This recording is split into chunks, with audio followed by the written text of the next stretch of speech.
My name is Devon. I'm the drummer for Shoot the Freak. Link. Oh, yeah. I'm actually liking this because, like I told you before, I used to drum when I was in Georgia. Right, yeah. So, and all night, all the other drummers were naked. You had clothes, you know. I was he never used to be I was wrong with y'all. I was blowing up there on stage. What's the point of being naked? Honestly, like we would rehearse, and it took, when I first started rehearsing with the band, it took a few practices before I was like, dudes, can I take my shirt off? Because I'm burning up, like I'm dying right now. And they're like, yeah, go for it. And it became a thing where I got so comfortable because I don't know what it is, like the technique for drumming isn't there. It's really just an animalistic quality of beating the hell out of the drum. It comes from within. So it comes from within, and then so does the heat. It comes from within, and it emanates, and shirts do not work well with heat. I hear that situation. I hear that. It's not me,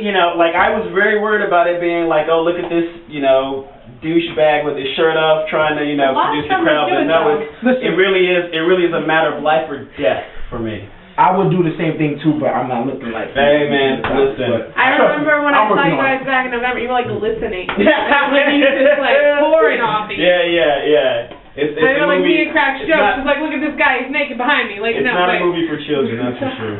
Yeah. Indeed. Neither is the name Shoot the Freak. Explain to me where the name came from. Sure. Before I joined the band, there was a drummer that they had for a few sessions, and they had toyed with different names, and none of them really stuck. And we felt like we had this real raw, guttural sound, and we didn't want to do a typical name that is just too easily evocative, you know what I mean? Like that, it should be something clever that people may get a different idea from or have a question about. And I think that's important. Someone has a question about, it comes from the Coney Island game, this famous Coney Island game that is closed down, which, kind of straddles the line of whether, that's okay or not, that they have this guy running around and people are shooting at them, for fun, and kids are laughing, and that, I think that appealed to us, and we go to this diner every time we practice, and we were tossing out names, and I don't remember how Shoot the Freak came up, but it did come up, and everyone kind of was like, yeah, that makes sense, Okay, my question is that you just said just now that it came from the game where they go around and shoot the freak and all that stuff. Yeah. Why do you feel that relates to the band? Why is that you? Yeah. Well, there's something about the game itself that is there's an entertainment value to it that that I think people don't realize how messed up it is, I think. And I think the nature of rock and roll, in a sense, kind of follows that. Like, rock and roll is a very sloppy, messy, like, when it came about, if you're talking about punk or whatever, even today, like, it's a very sloppy, crazy, destructive thing to watch. It's a very destructive thing, and people are attracted to that and turned on by that on some weird level. And so that's just, I think that's something we try to tap into, is we definitely try and do the raw rock and roll thing, that tap into the visceral reaction of it, and that name out of everything else that we threw in the air captured it for us, and we hope it does for people too, and it's up to them, but that's what it was for us. All right. Yeah. So you're the drummer. Yeah. Everybody else is here right now. Can you tell us who else is in? Absolutely. Our lead guitarist is Alberto. We call him Jaja. Our rhythm guitarist is Garrett, and we call him Sweet Boy. And Mia, the center of the diamond, the four corners, Mia Von Glitz, if you will, is Mia. Mia put this whole group together. Mia had an idea to put a rock band together, and when Mia wants to do something, it happens. So Garrett had been writing songs, asked her if she'd sing some, and then her and Alberto had always talked about starting a band, and Mia said, hey, I know this guy that writes some killer songs, let's get with him.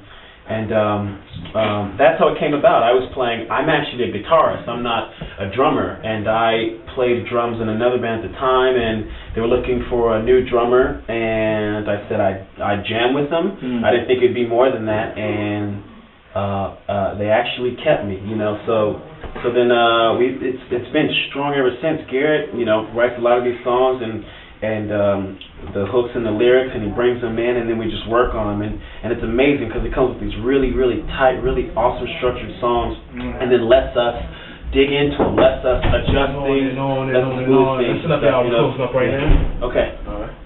Sweet. Sorry, it's all good. Yeah, like I was saying, Garrett has this amazing knack for writing these killer rock songs, these killer hooks, and these awesome lyrics that you wouldn't even hear. But then, if you actually heard it, you go, hey, that's you know, it's pretty cool. It's dope. And then he lets us, you know, mess with it and adjust things and fit things in. So it's really a unit, you know. Because I'm a guitarist, they let me have input on certain things, musical, you know, being musically grounded myself. But we're all just, you know, we're all really just kind of coming up in this whole thing together as far as us on our, you know, our craft on our instruments, and it's fantastic.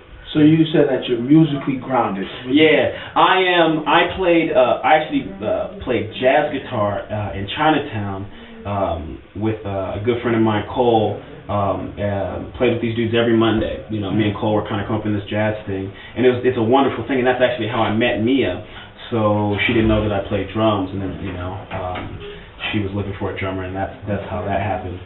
But I'm musically grounded because I study music from a guitarist perspective, and I play piano from a young age, although guitar is more my thing. That's my primary instrument. I hear that. You know what I mean? So that's my musical grounding comes from knowing the guitar and studying the guitar. So my approach to drums is definitely a lot more of a raw thing. You know, it's not a technique. It's not something I study. It's something that comes from truly. It really does, and I'm fortunate to be able to even hold a beat. You know what I mean? That's something that you can't fake. You can't just learn how to catch a beat. That's right.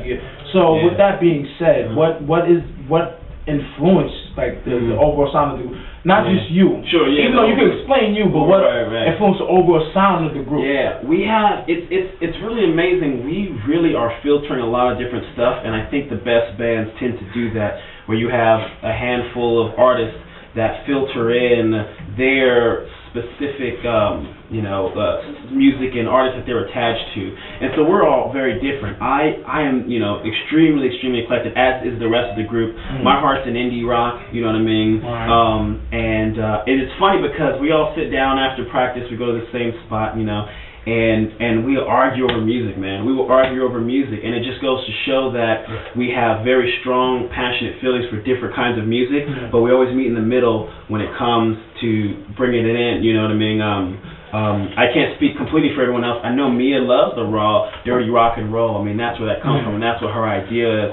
I love rock too, like nobody's business, like the hardcore stuff even. And I know Alberto loves all that stuff too. But then we all, we throw in our R&B. I listen to hip hop. So does me and Garrett were talking about how brilliant the stuff Kanye is doing that you mentioned before. Shout out to Kanye. The Runaway video and all this stuff, and all this stuff doesn't directly impact the music, but at the same time, there's that, taking all this stuff in and filtering it in as a group creates the sound that we come up with, So they'll let me, say, what about this hook, or what about this hook is a little more dancey, or what about we take it down here, and that's me bringing in mine, and Alberto, will bring in licks. What if this breaks down so we can do this little lick thing, It filters really nicely. We put together songs really nicely. We've gotten into a real groove and taking in our influences and being able to really make them work for the group really well. I hear that. Yeah.